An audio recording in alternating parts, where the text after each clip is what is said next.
Hi, students of South Amboy Elementary School. This is Mrs. Buchanan, your vice principal. We are still meeting to talk about Women's History Month, which is celebrated the whole month of March. So this is going to be our last Friday that we talk about Women's History Month together. But even though it's our last month that we talk about it together, I hope you continue to research and read about amazing women. So far, we have talked about Misty Copeland, who was a talented, she's strong, and she's a brave dancer. Next, we discussed Ruth Bader Ginsburg. She was a determined and intelligent judge. Last week, we talked about Georgia O'Keeffe. She was a persistent and creative artist. And this week, we're talking about Mae Jemison. Mae Jemison was the first African-American woman to become an astronaut. She was born on October 17, 1956 in Alabama. She was the youngest of 3 children, and she's always been interested in science. Jemison graduated from high school at the age of 16. Then she received a scholarship to attend Stanford University in California. She graduated from there in 1977 with a degree in chemical engineering. After Stanford, Jemison attended medical school at Cornell University in New York. She received her medical degree in 1981. She worked as a doctor first in Los Angeles, California, and then with the Peace Corps in West Africa.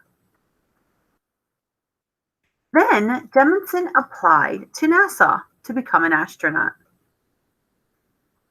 She entered NASA's astronaut program in 1987, and in 1992, she flew aboard the shuttle Endeavour as the science mission specialist. After retiring from NASA in 1993, Jemison found her own company, titled the Jemison Group. The company created new technologies, especially to help develop countries. Jemison also created an international science camp for teenagers. Now I'm going to play a video so you can hear from Jemison herself.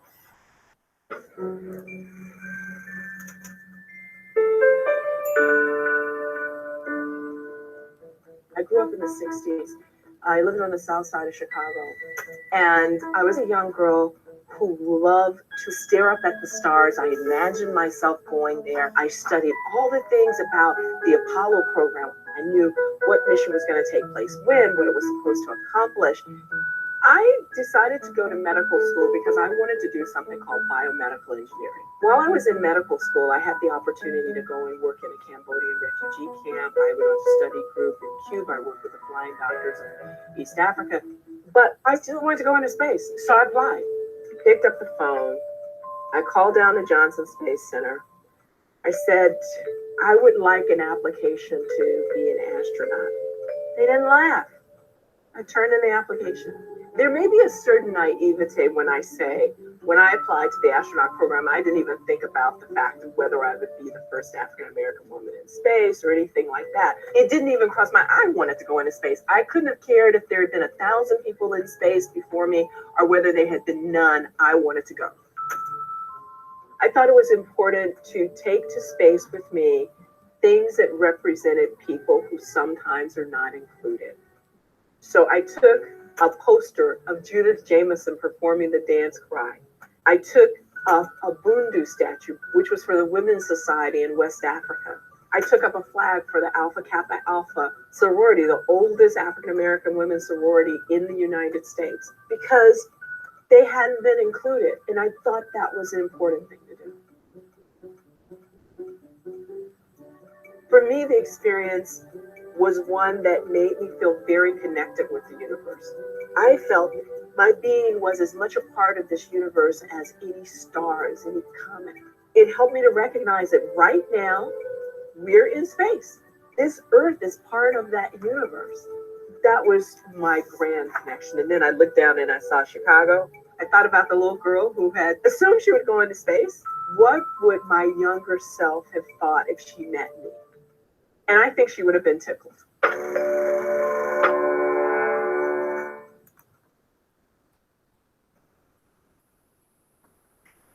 All right. First, I'd like to thank all of you for listening. And I'd also like to give a special shout out to Michaela in Mrs. Kipper's class for suggesting that I do a presentation on Mae Jemison. So I hope hearing about all these amazing women have inspired you to continue to do research, continue to read, and learn about other famous people. Thanks again for listening. Have a great day.